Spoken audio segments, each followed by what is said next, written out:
계시록 3장 7절부터 13절까지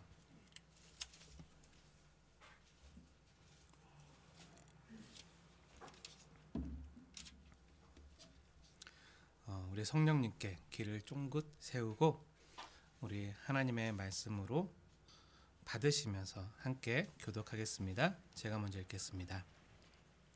빌라델비아 교회의 사자에게 편지하라. 거룩하고 진실하사 다윗의 열쇠를 가지신 이 곧 열면 닫을 사람이 없고 닫으면 열 사람이 없는 그가 이르시되 볼지어다 내가 내 앞에 열린 문을 두었으되 능히 닫을 사람이 없으리라.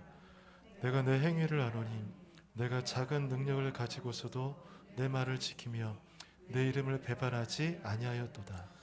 보라, 사탄의 회당 곧 자칭 유대인이라 하나 그렇지 아니하고 거짓말하는 자들 중에서 몇을 내게 주어 그들로 와서 내 발 앞에 절하게 하고 내가 너를 사랑하는 줄을 알게 하리라. 내가 나의 인내의 말씀을 지켰은즉 내가 또한 너를 지켜 시험의 때를 면하게 하리니 이는 장차 온 세상에 임하여 땅에 거하는 자들을 시험할 때라. 내가 속히 오리니 내가 가진 것을 굳게 잡아 아무도 내 면류관을 빼앗지 못하게 하라. 이기는 자는 내 하나님 성전의 기둥이 되게 하리니 그가 결코 다시 나가지 아니하리라.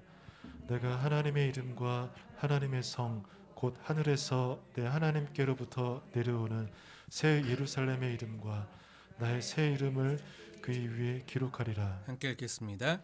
귀 있는 자는 성령이 교회들에게 하시는 말씀을 들을지어다. 아멘. 듣게 되어지기 원합니다. 오늘은 성경에 나오는 모든 교회들 중에서 가장 아름다운 교회, 주님께 오직 칭찬만 받았던 그 교회 이야기를 함께 나누려고 합니다. 이 이야기를 우리가 함께 이 시간 성령님께 받으면서 우리 순빛 공동체와 각 심령들이 이 말씀을 먹고 또 살아내는 은혜와 축복이 임하길 원합니다. 오늘 살펴볼 빌라델비아 교회는요, 어찌 보면 아니 이런 교회가 과연 가능할까 할 정도로 너무나도 이상적인 교회의 모습이에요.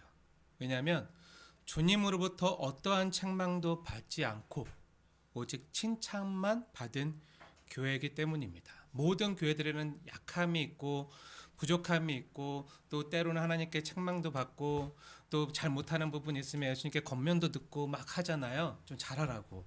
그런데 빌라델비아 교회는 너무 잘하고 있어서 너무 잘하고 있어. 너무 잘하고 있다. 내가 너를 기뻐한다. 너가 지금 간직한 이것을 소중히 여기고 그러면서 너무나도 주님이 칭찬만 하셨던 정말 아름다운 교회. 바로 빌라델비아 교회입니다. 혹시 여러분 계시록에 나오는 소아시아 7교회 중에서 예수님께 또한 칭찬만 받았던 교회 혹시 기억하십니까? 어느 교회죠? 힌트 드릴까요? 에베소 다음에 나와요. 네. 에서 버두사 빌라. 네. 두 번째. 네. 서머나 교회. 네. 서머나 교회예요.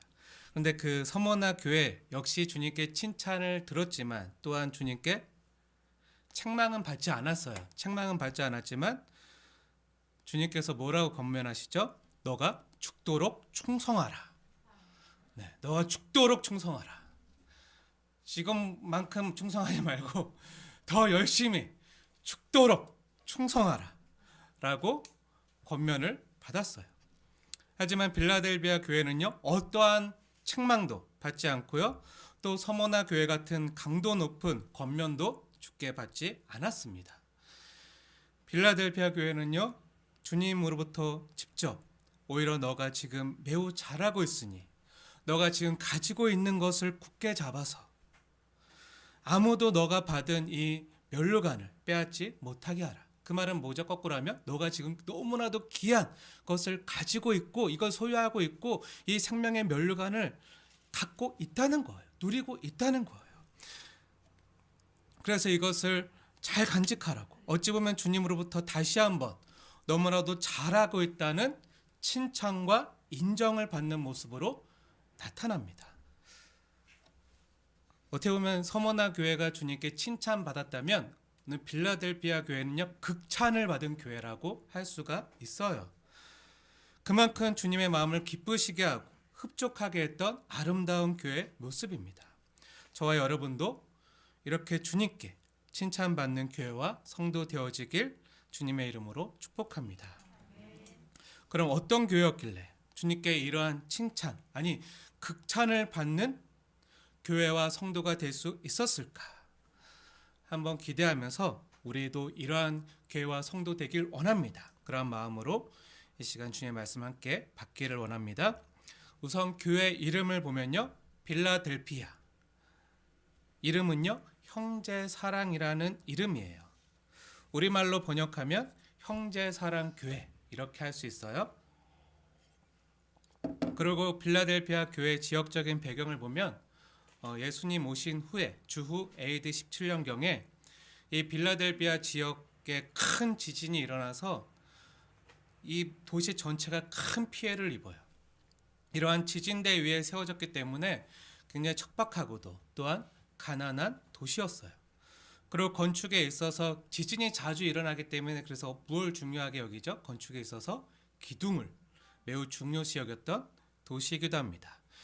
이런 기둥을 중요시 여겼던 사람들에게 주님께서 12절에 이기는 자에게 주시는 약속이 뭐죠? 네, 이기는 자는 내 하나님 성전의 기둥이 되게 하겠다라는 이 약속은요, 이러한 배경과도 연관이 있는 매우 의미심장한 주님의 언급입니다. 근데 이 빌라델피아 교회에 소개되는 주님의 모습이 어떤 모습으로 나타나시죠? 7절 말씀 함께 읽겠습니다. 시작. 빌라델비아 교회 사자에게 편지하라. 거룩하고 진실하사 다윗의 열쇠를 가지시니 곧 열면 닫을 사람이 없고 닫으면 열 사람이 없는 그가 이르시되. 아멘. 여기서 다윗의 열쇠를 가지신 분이란 무슨 뜻이죠? 메시아적 신분을 가지신 왕으로 오직 주님만이 세상에 대한 구원과 심판의 권세를 쥐고 계시다는 거예요. 하나님이 심판하십니다. 하나님이 통치하십니다. 모든 구원과 심판의 권세는 오직 메시아 대신 주 예수님께만 있습니다. 이것을 가리키고 또 여기서 문은요, 구원의 문을 가리킵니다. 사랑하는 여러분, 그럼 빌라델비아 교회가 주님께 받은 칭찬의 내용이 무엇입니까? 8절 말씀 함께 읽겠습니다. 시작. 볼지어다 내가 내 앞에 열린 문을 두었으되 능히 닫을 사람이 없으리라. 내가 내 행위를 아노니 내가 작은 능력을 가지고서도 내 말을 지키며 내 이름을 배반하지 아니하였도다. 아멘. 죄송하지만 물 좀 주시겠습니까? 다 마셔서. 작은 능력을 가졌지만 주님께 칭찬받은 교회. 작은 능력에도 불구하고 주님께 칭찬받은, 어쩌면 작은 능력 때문에 주님을 더 의지했던, 그래서 주님께 칭찬을 받았던 교회, 주님께서 열린 문을 그 앞에 두신 교회입니다. 작은 능력을 가졌지만요, 주님의 말을 지키며 주님의 이름을 배반하지 않았던 교회, 작지만 위대한 교회예요. 작지만 정말 아름다운 교회예요. 그래서 주님이 사랑하지 않고는 견딜 수 없게 만드는 교회, 주님의 시선이 계속 갈 수밖에 없게끔 만드는, 너무 사랑스럽고 이뻐서, 그리고 주님의 그 거룩한 이름을 두실 수밖에 없었던 그런 교회. 그래서 주님이 그 교회를 향해서 뭐라고 하시죠? 9절 하반절 보니까 주님께서 이렇게 말씀하세요. 내가 너를 사랑하는 줄을 알게 하리라. 너를 힘들게 하는 저 세상과 원수들과 대적들 앞에, 이 세상의 모든 사람들 앞에 내가 너를 사랑하는 줄 알게 하리라. 이렇게 인정하고 시인하실 만큼 주님이 너무나도 사랑하셨던 교회의 모습이에요. 근데 그 교회가 작은 능력밖에 못 가졌어요. 하지만 주님의 이름을 그 안에 간직한, 정말 순수하게 존재하는 교회 모습이에요. 이런 교회가 과연 존재할 수 있을까? 진짜 교회 모습 그대로 작지만 연약하지만 있는 모습 그대로 보배 되신 예수님을 그 작은 질그릇 안에 간직한 그 예수님만으로 기뻐하고 행복해하고 자랑스러워하고 만족해하고 흡족해하는 주님만으로 만족합니다. 정말 그것으로 순수하게 존재할 수 있는 그런 교회, 다른 거 없어도요. 그런 아름다운 교회 존재할 수 있을까요? 네, 존재합니다. 존재했기 때문에 기록되어 있겠죠? 네, 역사상 기록되어 있습니다. 하나님이 그렇게 인정하시고 요한계시록 3장에 그 소아시아 7교회 중에 필라델피아 교회가 바로 그런 교회다. 내가 사랑하는 교회, 내가 기뻐하는 교회다. 진짜 그런 교회가 있을 수 있다는 거예요. 우리가 볼 때 이 필라델피아 교회, 작지만 위대한 교회지만요, 강한 교회는 아니었어요. 작은 교회 하면요, 그 시골의 어떤 목가적인 어떤 낭만적인 아름다운 전원교회, 작은 그런 교회. 하지만 그 안에서 열심히 주의 일을 감당하면서 또 열심히 선교하면서 지역 주민들을 섬기는 그런 강한 교회라고 생각할 수 있지만, 실상 이 교회의 모습을 보면요, 그런 낭만적인 교회 모습과는 거리가 멉니다. 그런 낭만적인 상태가 아니었어요. 주님께서 이 빌라델비아 교회를 묘사하실 때 쓰신 단어, 작은이라는 단어는요, 원문을 보면요, 헬라어로 마이크론이라고 쓰여 있어요. 이것은요, 보이지 않을 정도로 작은, 보이지 않을 정도로 미미한, 있는지 없는지도 모를 만큼 연약한 그런 뜻이에요. 그러니까 작은이란 뜻이 어찌 보면 빌라델비아 교회가요, 세상적으로 볼 땐 너무나도 무능력하고 무력하다는 뜻이에요. 얼마나 그 교회가 가난과 궁핍과 환난과 어려움에 처했는지를 보여주는 단어이기도 해요.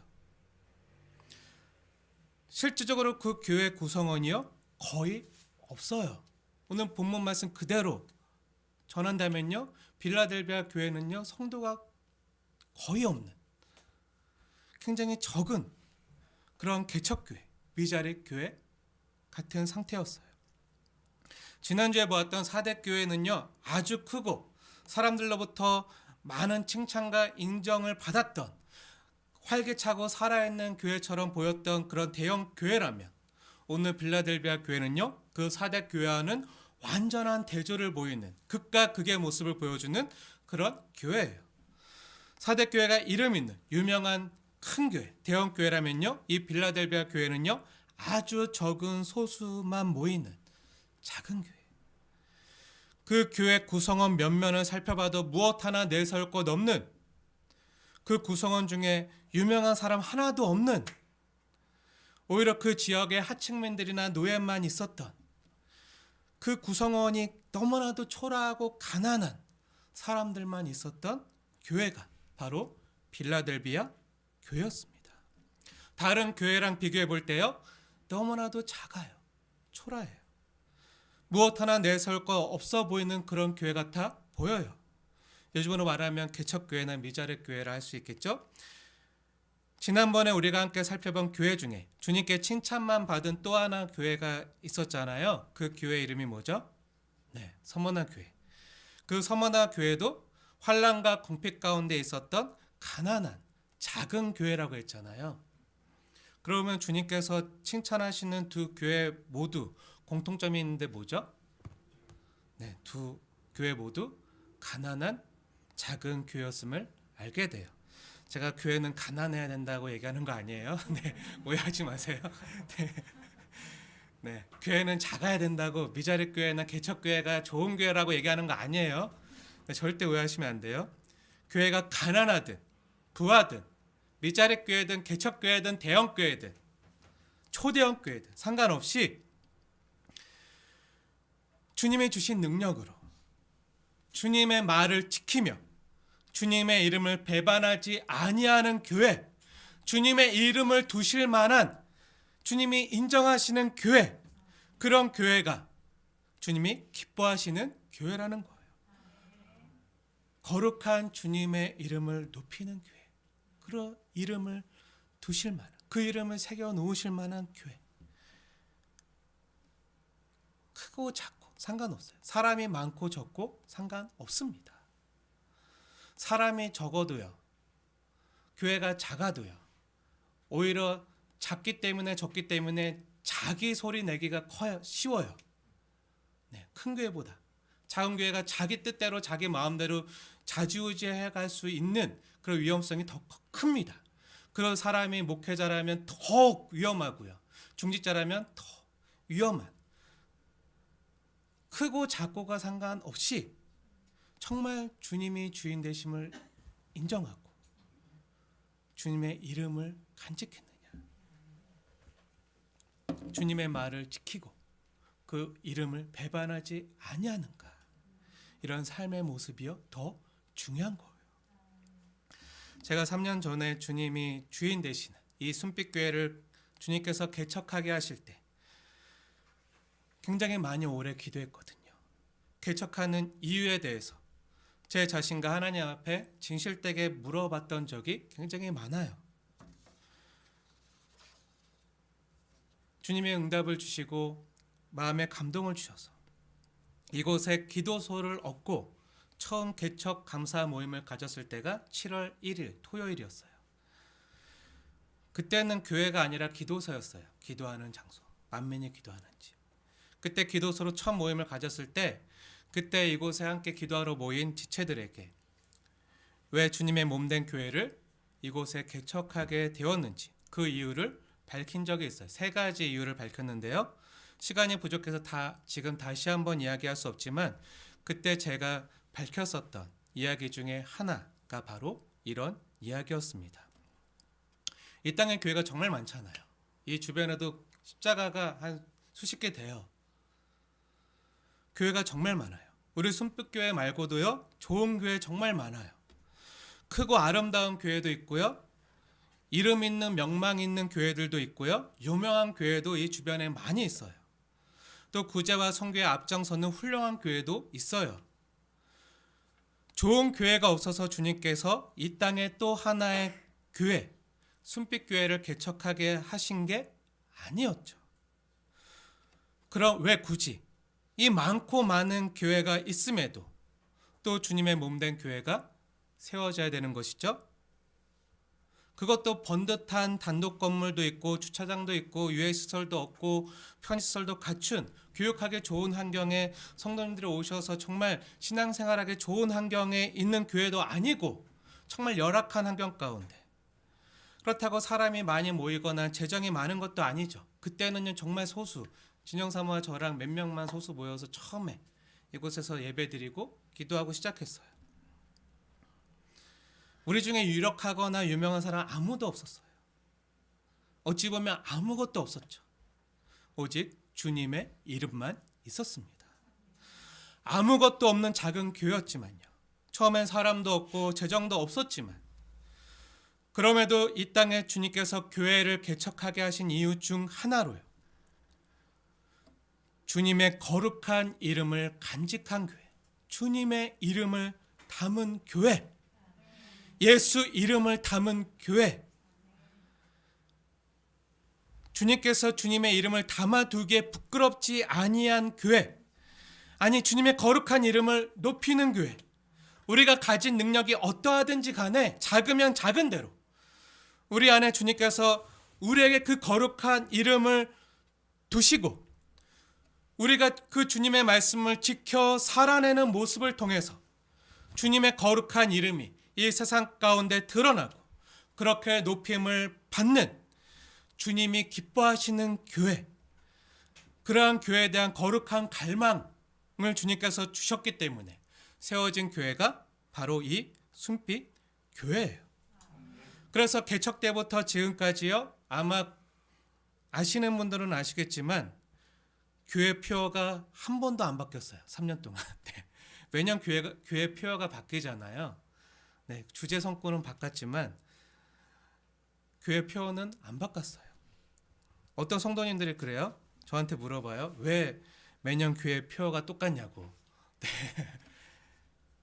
근데 그런 갈망이 있어서 그래요. 그 주님이 처음 교회를 개척하게 하실 때 주셨던 그 마음을 놓치지 않기 위해서 계속 간직하고 있어요. 한번 교회 달력 작년 거나 재작년 거 있는 분도 한번 보세요. 만약 그렇지 않다면요. 저희 교회 말고도 이 땅에 정말 좋은 교회들 많거든요. 그런데도 또 굳이 또 작은 교회를, 이 교회당을 세울 이유가 없는 것이죠. 주님의 거룩한 이름을 높이고 드러내는 교회, 이런 교회라면 주님이 하나가 아니라 더 많이, 하나가 아니라 2개, 3개, 아니 굉장히 많이 이 땅에 주님의 거룩한 이름을 간직하는 성도들을 통해서 그 각자 성도들이 위치한 그곳에서, 그 지역에서 이웃을 섬기면서 세상을 취해 나갈 그런 교회를 기뻐하시고 주님의 몸된 교회로 세워가시겠구나, 이러한 마음이 있어요. 그래서 우리 교회는요, 지금뿐만 아니라 앞으로도 계속해서 이러한 개척교회를 지원하고 섬기고, 또 우리가 또 하나님 앞에서 작지만 이러한 주님의 거룩한 이름을 간직한 교회로 존재하길 원합니다. 사랑하는 여러분, 우리가 가진 능력이 어떠하든지요, 제가 작다는 걸 예찬하는 게 아니에요. 오해하시면 안 돼요. 적든지 크든지, 크면 더 좋겠죠. 가난하든지 부하든지, 사람이 많든지 적든지, 건물이 있든지 없든지, 그 어떤 상황에서도요, 주님의 말을 지키면서 주님의 이름을 배반하지 않는, 때로 주님께서 원하시면 하나님께서 나에게 풍성히 주신 것이지만 주님을 위해서, 주님의 나라와 주의 몸된 교회를 위해서, 주님의 이름을 위해서 아낌없이 내어드릴 수 있는 그런 저와 여러분 되어지길 축복합니다. 주 안에 사랑하는 여러분, 우리는 오늘 본문에 나오는 빌라델비아 교회를 보면서요, 주님께서 교회를 보실 때 가장 중요하게 보시고 가장 소중히 여기시는 것이 무엇인지를 배우게 돼요. 어떻게 보면 이 교회가 진짜 참 교회인가 아닌가를 판가름할 수 있는 시금석이 되는 기준인데요. 그게 뭐죠? 주님은요, 교회가 얼마나 큰지, 교회에 얼마나 많은 사람이 모이는지, 그 교회에 단독 건물과 주차장이 있고 수양관과 기도원이 있는지, 그 교회 재정이 얼마나 많은지, 그 교회에서 얼마나 많은 선교비와 구제비를 지출하는지, 그러한 것에 관심을 두지 않으세요. 그런 것 갖고 칭찬한 적 없으세요. 그럼 무엇에 관심을 두시고 무엇을 말씀하시죠? 7절 말씀 함께 읽겠습니다. 시작. 빌라델비아 교회 사제에게 편지하라. 거룩하고 진실, 여기까지만 볼게요.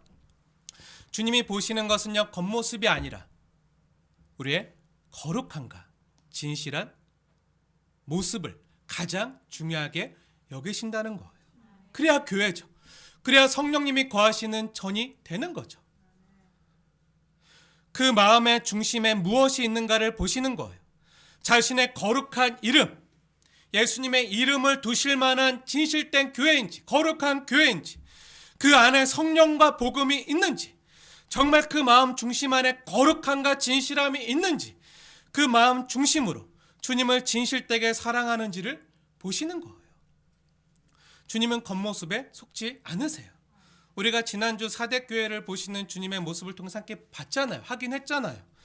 주님께서 중요하게 여기시는 것은요, 세상의 성공이 아니에요. 세상의 인정이나 칭찬이 아니에요. 살았다는 이름은 있으나 실제로는 없는 그런 껍데기를 중요시 여기는 게 아니라 뭐죠?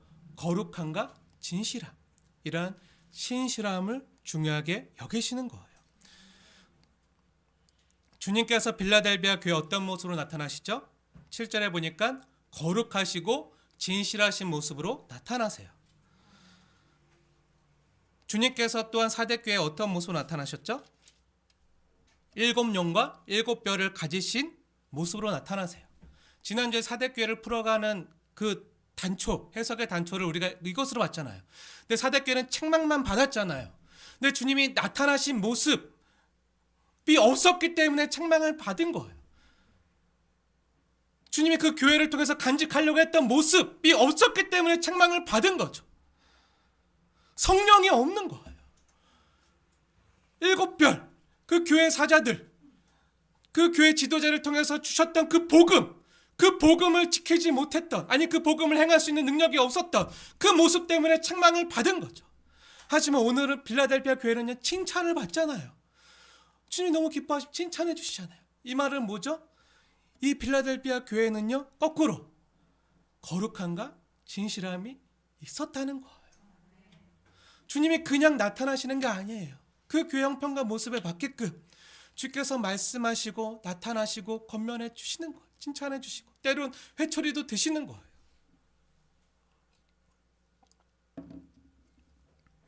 하지만 오늘 빌라델비아 교회는요, 세상으로부터 모진 회초리와 몽댕이를 맞았기 때문에 주님께서 칭찬해 주세요. 책망도 없어요. 칭찬해 주세요. 너무 잘했다.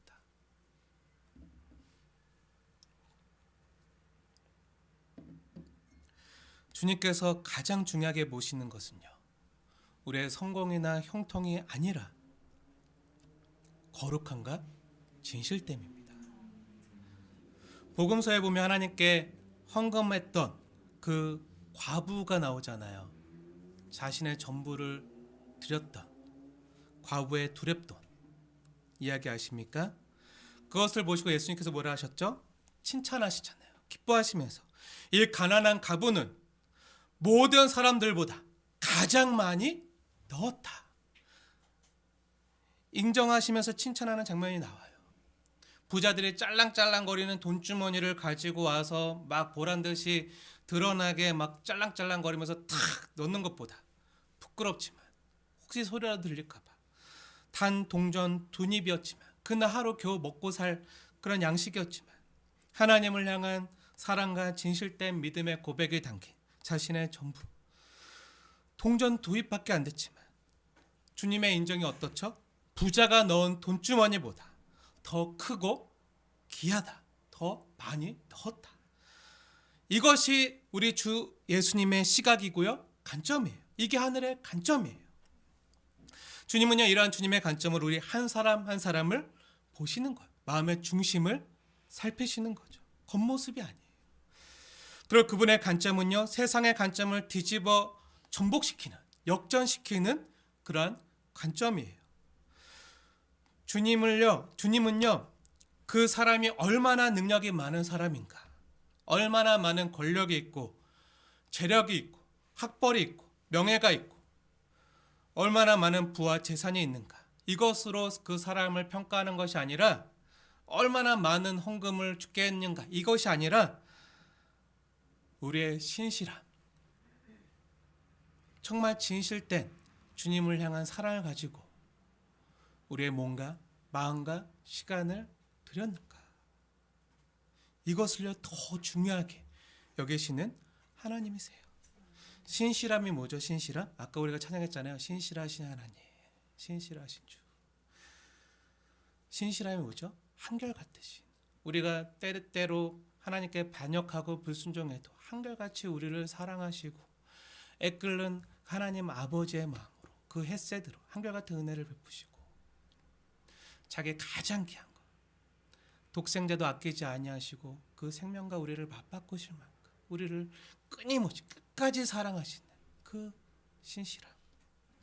근데 저와 여러분은 그런가요? 신실하십니까? 하나님께 신실하십니까?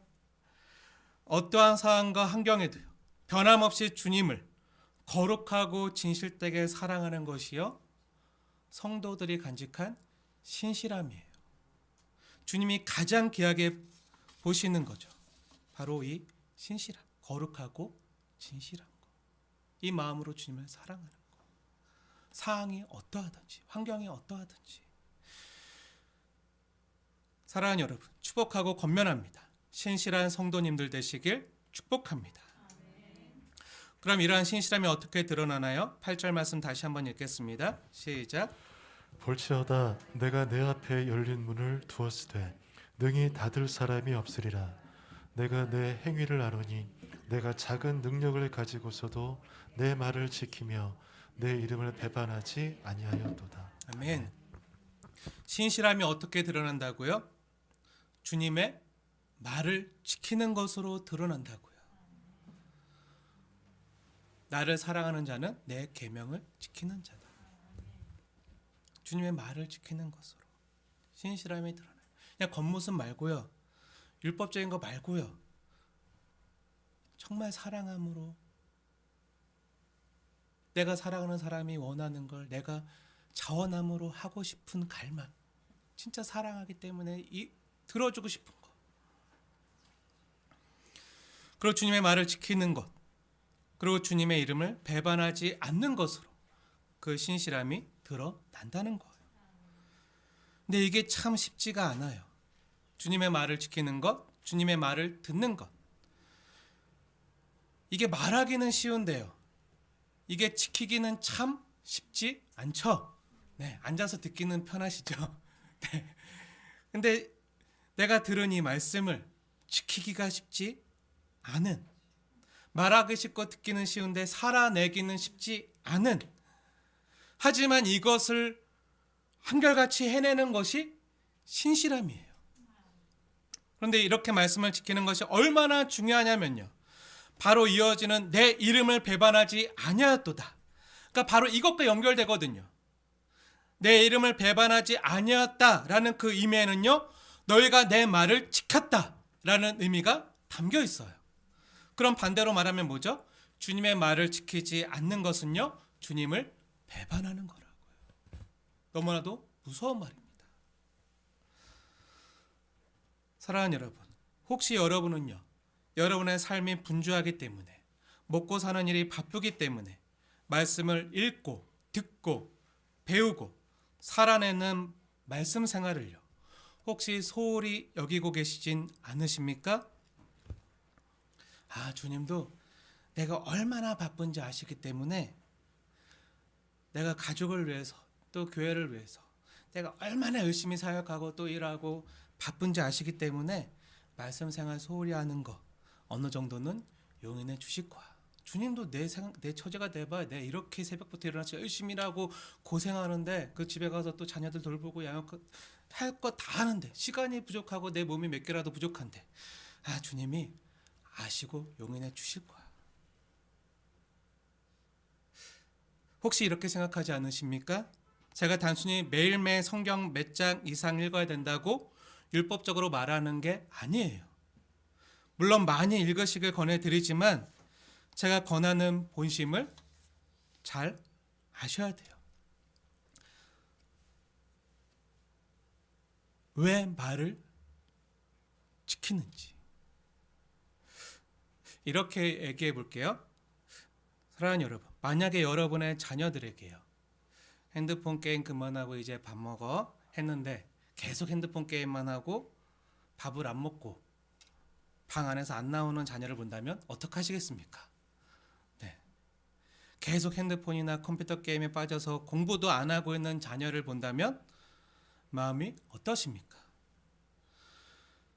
정말 자녀를 사랑하는 진실된 마음과 또 자녀가 잘 되길 바라는 사랑의 마음으로 말을 하고 부탁을 하고 권했는데 왜 공부를 해야 되는지, 그 공부에 대한 필요성과 중요성을 제대로 깨달아 자녀에게 유익이 되도록 그 이유를 정말 전 인격을 담아서 엄마와 아빠의 마음으로 정말 진심으로 사랑하는 마음으로 알려주었는데 말을 했는데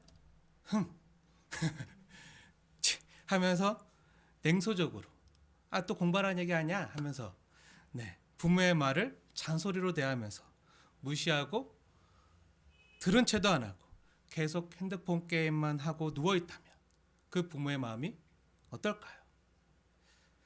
그럴 때 가장 큰 아픔을 느껴요. 왜요? 부모도 인격이기 때문에. 사랑하는 인격에게 인격으로 전했는데 내 말이 무시당하면요, 내 인격이 무시당한 것 같이 아파요. 힘들어요. 그것도 진실함으로 사랑함으로 전했는데 내 자녀가 말에 귀를 기울이지 않으면요 가장 깊은 상처와 아픔을 겪게 되는 거죠. 다 겪어보셨잖아요. 아시잖아요. 가슴에 대무 정말 수백 개 박혀 있으시잖아요. 주님도 그래요. 주님이 우리를 보실 때, 우리 하늘 아버지가 우리를 보실 때 우리를 사랑하는 마음으로, 전심으로 자신의 전 인격을 담아서, 아니 자신의 독생자까지 아끼지 아니하시고 다 보여주시고 확증해 보여주시고 그 십자가에서 나타내 보여주시고 이렇게 말씀해 주셨는데, 그럼에도 주님의 말씀은 소홀히 여기고 말씀대로 살지 않고 내 뜻과 내 힘과 내 경험을 의지해서 내 마음대로 살아간다면, 알아요. 무슨 말 하는지 알아요. 아, 또 그 소리, 아, 또 그 잔소리. 그러면서 알지만 행하지 않는, 그때 주님의 마음이 어떠실까요? 아는데 지금 제 삶을 아시잖아요. 너무 바빠요. 너무 바쁘고 주님 아시잖아요. 내 몸이 얼마나 힘든지. 주님 아시잖아요. 내가 분주하고 바쁘고 힘들고 정말 최선을 다하는 거 아시잖아요. 하면서 주님의 말씀을 혹시 소홀히 여기고 계신 것 아니십니까?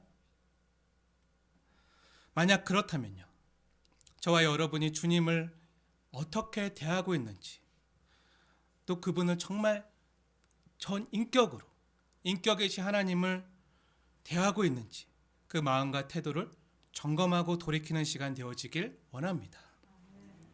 사랑하는 여러분, 왜 사람들이요, 왜 말씀을 소홀히 여기는지 아십니까? 왜 하나님 말씀을 소홀히 할까요? 왜 말씀을 안 읽는지 아십니까? 생명의 말씀이라는 거 알아요. 우리를 살리는 말씀이라는 거 알아요. 너무 잘 알아요. 읽어야 된다는 거 모르는 사람 없어요. 근데 왜 안 읽는지 아십니까? 믿음이 있는 사람이든 없는 사람이든 왜 별 차이가 없는지 아십니까? 이 말씀의 능력이요, 세상의 능력보다 작다고 생각하기 때문이에요. 무슨 말이죠? 말씀 읽는 거예요. 또 이렇게 예배 시간에 나와서 주님 말씀을 듣고 주의 음성을 청종하는 거, 그리고 예배가 마쳐진 뒤 말씀을 지키고 삶으로 살아내는 거, 이런 게요 세상 능력보다 작다고 생각하기 때문이에요. 아니 말씀 읽는다고 달라져? 아니 예배 드린다고 달라져? 이런 거 한다고 내 스펙이 세지거나 토익 점수가 올라가거나 내 부가 증식되거나 내 자산이 늘어난다고 생각하지 않아요. 오히려 교회 나가서 헌금하면 내 돈이 준다고 생각해요. 내 시간이 준다고 생각해요. 내가 공부할 시간, 내 스펙을 쌓을 시간, 내 미래를 위해서 투자할 시간, 그 시간을 손해본다라고 생각하고, 또 내가 이 시간에 돈을 벌어야 되는데 그 돈 벌 시간을 손해본다고 생각해요. 왜 이런 생각을 하죠? 세상 사람들은요, 돈이 있어야 힘이 있다고 생각하거든요. 힘이 있어야, 권력이 있어야, 능력이 있어야 그래야 잘 산다고 생각하거든요. 하나님이 나의 삶을 붙들어 주시고 유지해 준다고 생각 안 하고요, 내 삶의 행복과 안전을요 내가 확보하려고 하니까 내게 능력이 있어야 돼요. 힘이 있어야 되고 돈이 있어야 돼요. 이런 능력이 있어야 세상에서 성공하고 남에게 존경받으며 안정되게 잘 살 수 있다고 생각해요. 이렇게 세상 능력을 쌓는 일에 주님의 말씀을 읽는 거, 주님의 말씀을 듣는 거, 예배 드리고 사는 거, 근데 이런 말씀 읽는 거를요, 이런 능력을요 세상 능력보다 작다고 생각하기 때문에 말씀 생활을 소홀히 하고 하찮게 여기는 거예요. 사랑하는 여러분, 질문 드리겠습니다. 여러분은 여러분의 자녀가 인류 대학 가는 것보다 100점 맞아 오고 전교 1등 하는 것보다 말씀 생활하는 것을 더 귀하게 여기고 계십니까? 여러분 자신이나 여러분의 자녀가요, 대기업이나 좋은 직장에 취직하는 것보다, 공무원 시험 합격하는 것보다 말씀 생활, 예배 생활하는 것을 더 소중하게 여기고 계십니까? 우리 교회도 아직 청년들이 있는데, 결혼을 앞둔 청년들이나 또 여러분의 자녀가요, 앞으로 만나게 될 배우자가 명문가의 자녀를 만나는 것보다 주님을 만나고 골방이든 예배당이든 그 어디든지 간에 있는 곳에서 주님을 만나고 주님과 사귀고 주님과 데이트하고 주님의 음성을 듣는 것을 여러분의 자녀들이 저희 재벌과 결혼한 것보다 이쁜 자매랑 결혼하는 것보다 더 귀하고 소중하게 여기고 계십니까? 예수님이 우리 신랑 되시거든요. 또 질문 드릴게요. 여러분은 명품 아파트로 들어가는 아파트 키 열쇠보다 주님의 말씀을 통해 들어가는 열린 문, 그 열린 문으로 들어가는 키, 열으면 닫을 자가 없고 닫으면 열 자가 없는 그 주님 말씀으로만 들어갈 수 있는, 그 주님의 은혜로만 들어갈 수 있는 그 열린 문을 더 소중히 여기고 계십니까? 아멘. 저와 여러분의 진실된 고백이 될 줄로 믿습니다. 혹시 세상에서 돈 버는 것보다요, 말씀의 능력을 작다고 생각하고 소홀히 대하면요, 이 시간에 나와 있는 게 너무 아까워요. 시간이 아까워요. 그리고 집에서 골방에서 말씀 있는 시간이 너무 아까워요. 조금 내가 더 쉴 수 있는데, 아니면 내가 이 시간 더 나의 미래를 위해서 투자할 수 있는데, 공부할 수 있는데, 혹시 그렇게 여기고 계신 거 아니십니까? 여러분이 아니더라도 여러분 자녀들을 그렇게 대하고 계십니까? 혹시 세상에서 돈 버는 것보다 말씀의 능력을 작다고 생각하고 소홀히 하찮게 대하시는 것은 아니십니까? 예배드리며 구원과 생명의 말씀을 듣는 것보다 돈 버는 것이 더 귀하다고 여기시는 것은 아니십니까? 말씀을 배우고 말씀이신 주님을 만나고 주님과 교제하고 주님으로부터 생명을 공급받는 이 시간보다 혹시 예배가 빨리 맞춰져서 빨리 끝나서 빨리 쉬고 안식하길 바라고 계신 것은 아니십니까? 우리 중에 그런 분 한 분도 없게 되어지길 소원합니다. 그렇다고 오늘 늦게 끝나겠다는 거 아니에요. 하도 민원이 많이 들어와서 제가 오늘은 좀 빨리 끝내려고 합니다. 하지만 제 진심과 본심을, 사람의 말로 듣지 마시고요, 하나님의 말씀으로 주님의 음성이 대언되어진다고 생각하시고, 사람의 말은 제 말이 아니라 하나님의 말씀을 받아 먹고 누리십시오. 여러분은 어떠십니까? 내가 가난해질지라도, 내가 말씀 듣는데 시간을 다 허비하기 때문에, 또 주일하는데 내 많은 에너지와 시간을 쓰기 때문에, 내가 가난할지라도 남들이 보기에는 작은 능력밖에 없는 사람이라고 교회는 다니지만 세상 사람들로부터는 무시받고 하찮은 사람으로 여김받는다면 여러분 괜찮으시겠습니까?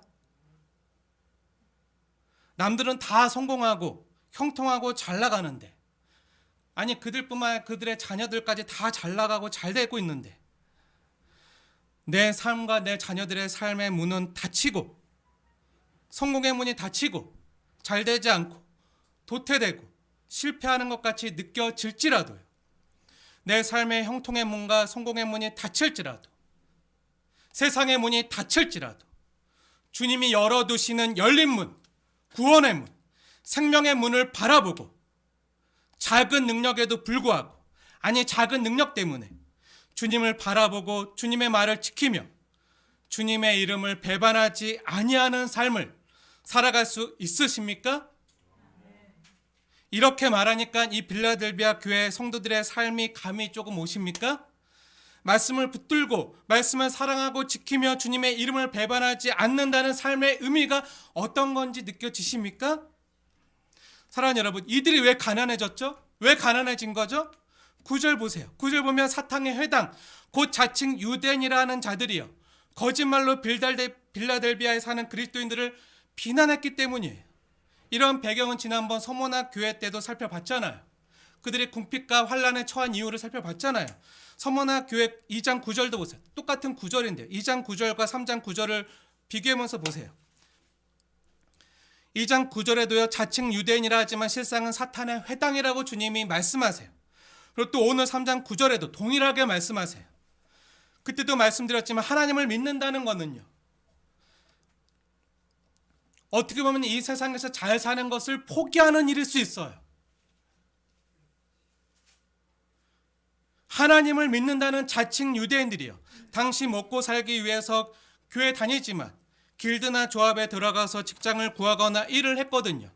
그런데 그 조합에 들어가기 위해서는 뭘 해야 된다 그랬죠? 절을 해야 된다 그랬잖아요. 황제 숭배를 하거나 이방신들에게 절을 하거나 우상을 숭배해야 돼요.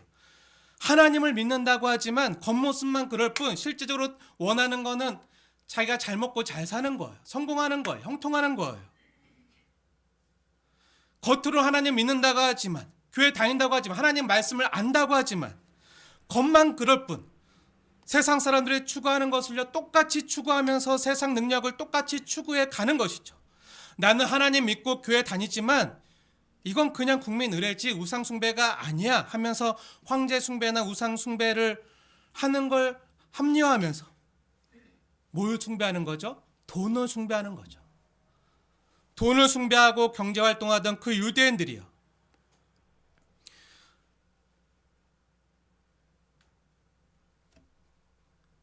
그 유대인들이 보기에 이 빌라델비아에 사는 이 그리스도인들, 예수님만을 그리스도요, 주님이라고 고백하는 그 기독교인들이 어떻게 보였을까요? 눈에 가시겠죠. 그래서 다른 사람들은 다 이렇게 사는데 우리도 하나님 말씀 믿어, 우리도 하나님 말씀 알아, 우리도 교회 다녀, 근데 왜 너희들만 그렇게 별나게 굴어? 하면서 그들이 길드나 조합에 못 들어오고 직장을 구하거나 경제활동을 못하도록 다 막는 거예요. 해방하는 거예요. 그러니 어떻게 되죠? 경제활동을 못하는 거예요. 길을 막아버리는 거예요. 세상이요, 사단이요, 우리 성도들이 살아갈 길을 막는 거예요. 그러니까 하나님 어떻게 하시죠? 다른 길을 여시는 거예요. 다른 문을 여시는 거예요. 이것이 안 되면 못 살 것 같은데, 안 될 것 같은데, 죽을 것 같은데, 힘들 것 같은데, 그것이 막혔어요. 닫혔어요. 그러니까 주님이 어떻게 하시죠? 다른 문을 열어주세요. 길을 열어주세요. 그 당시 빌라델비아 교회 성도들은요, 예수님을 믿는 것 때문에 가난해졌어요. 취업의 문이 막히고 경제적인 문이 막혔어요. 자칭 하나님을 믿는다 하지만 세상의 방법을 그대로 따라가는 유대인 교회는요 번성해지고 부흥하는 거예요. 저기 유대인 교회는 대형 교회가 되고 점점 더 커지고 사람들이 구름대같이 몰려들고 번영신학을 가리키면서 부와 명예를 쫓는, 그래서 그 교회에서 가리키는 말씀도요, 하나님 믿어서 성공하고 잘 되는 걸 가리켜요. 예수 믿는 이유와 목적도요, 내가 잘 되기 위해서예요. 내가 잘 돼야 하나님께 영광도 돌리지, 내가 못 되고 이렇게 못 살면 어떻게 하나님께 영광을 돌리냐고 하면서 세상의 논리로 교회 생활을 하는 거죠. 그러니까 그 뭐가 되겠어요? 하나님이나 주님의 거룩한 이름을 간직한 채 거룩하고 진실하게 사는 게 아니라 어떻게 해서든지 잘 되는 거, 성공하는 거, 형통해서 복 받은 거, 하나님께 복 받은 증거가 있어야 잘 믿은 거로 착각하는 거예요. 근데 아니라는 거예요.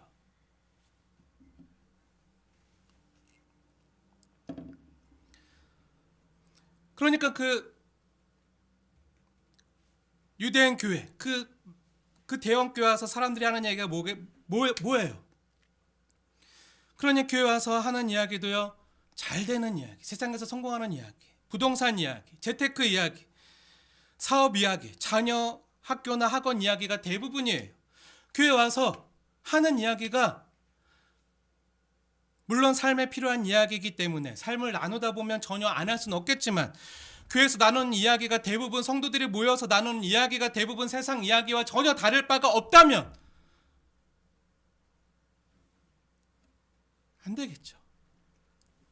그런데 빌라델비아 교회는요 달랐어요.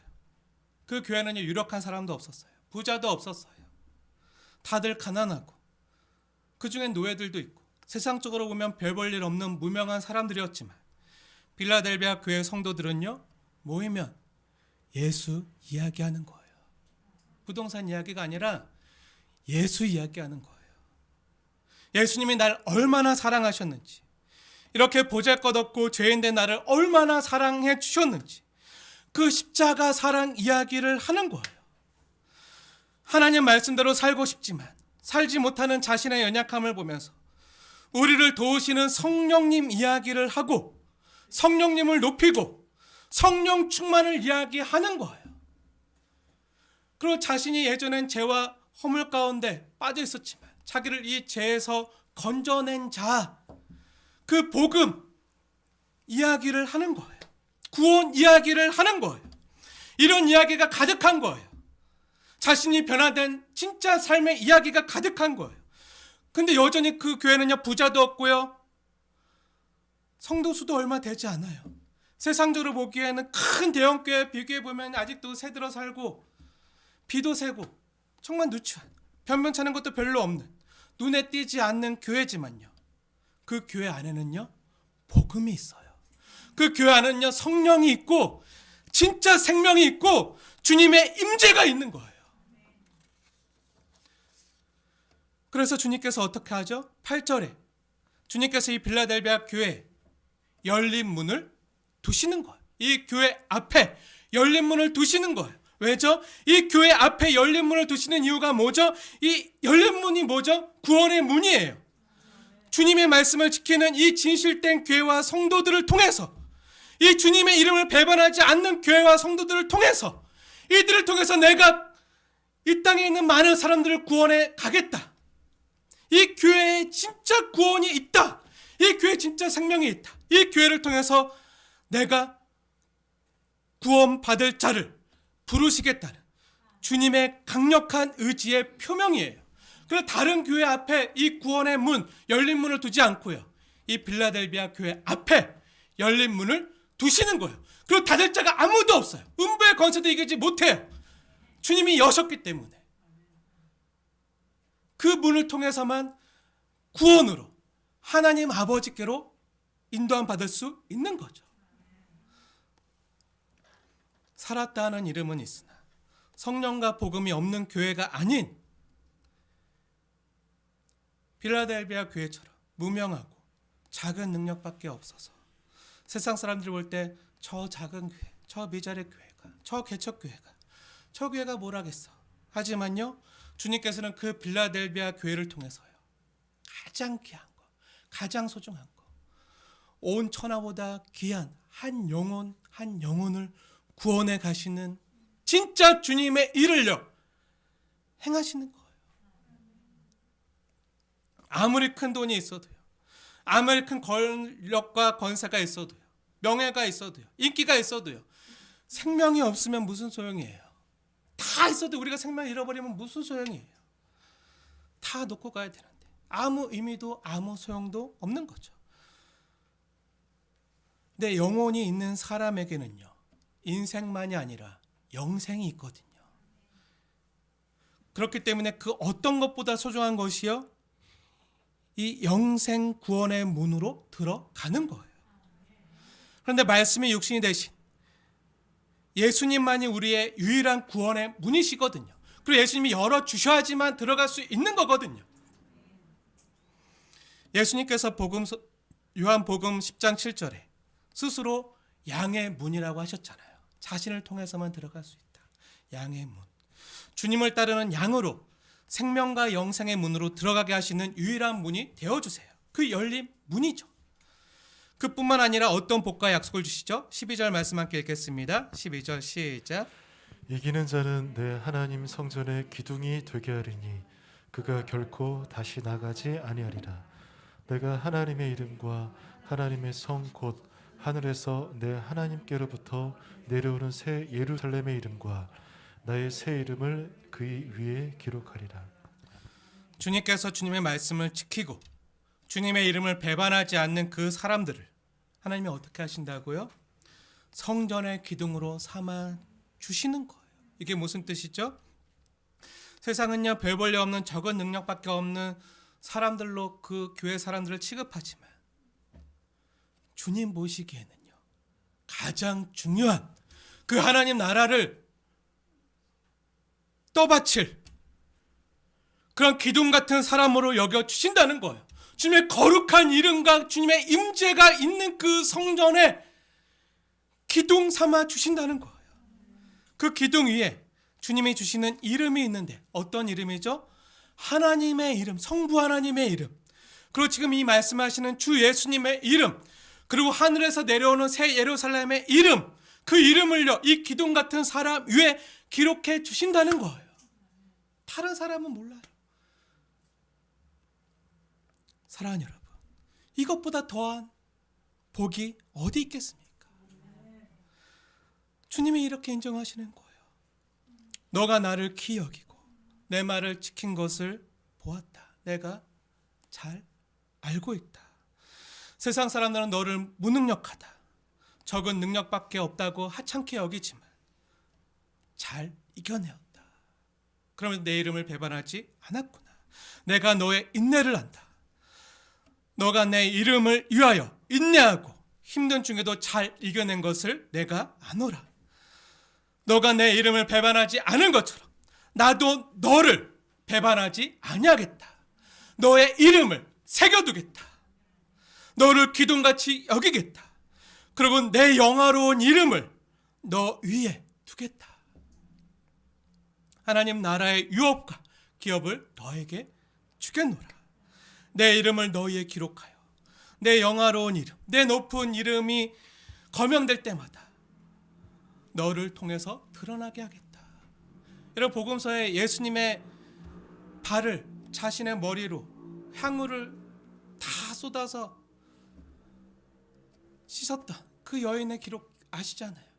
예수님 뭐라고 하시죠? 이 복음이 전해지는 곳마다 너의 이름이 드러날 것이다. 이 일이 드러날 것이다.